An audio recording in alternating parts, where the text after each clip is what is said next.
Hi, everyone. This is Joe Franciki, and welcome to another episode of the All Things Location podcast. Today, don't let your products escape into the market without a proper marketing plan. This is the first in a series of tutorials on marketing and location technology in the geospatial industry.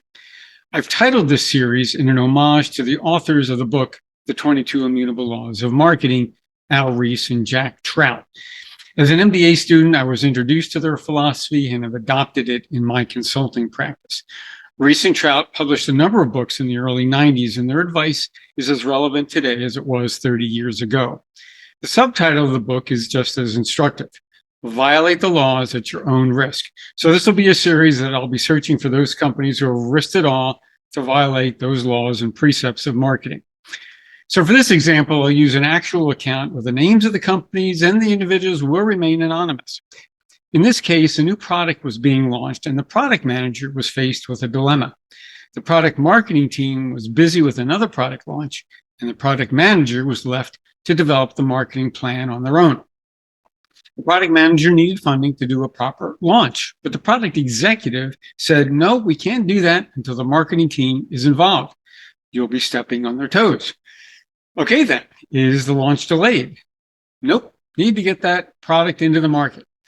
But that would mean that the proper lead generation was nearly impossible for the account team. Unfortunately, it only got worse from there and more delays ensued, but the product was launched anyway.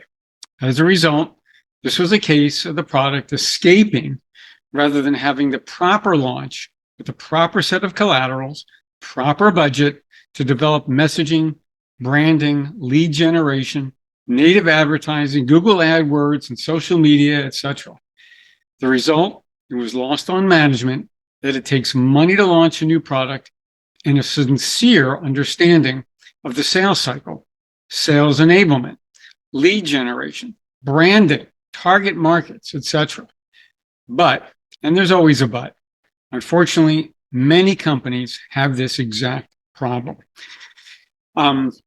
There is a certain expectation that since it's a new product, that it generates its own demand cycle. This violated the 22nd law of marketing, called the law of resources, which says even the best ideas in the world won't go far without money. Marketing is a game fought for the mind of the prospect, and to get into the mind of the prospect, you need money, and you need money to stay there. On the flip side, at another company, and I'll give you a personal example, my team was actually tasked with the sole purpose of launching products into the market. And I remember getting a call from a VP who deliberately and directly gave me the charge to do a launch of a product that had been successful in one market, but now we wanted to do it in another. So we stood up a team. I led that team, but I was assisted by an excellent project manager that reported to me, and we had about 14 people on the team. We had a 90-day window to do the plan and the launch, and the certain expectations had to be put in place. And to do the specific launch, we had a follow-on period to execute the marketing activities. It was a proper launch.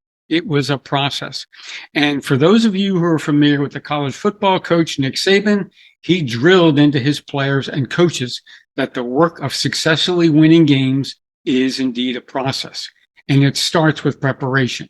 And it starts in practice, and it is fulfilled at game time and continues thereafter in continuous process improvement. I'll have more on the process and marketing in a future podcast, but for now, remember, knowing where is knowing everything.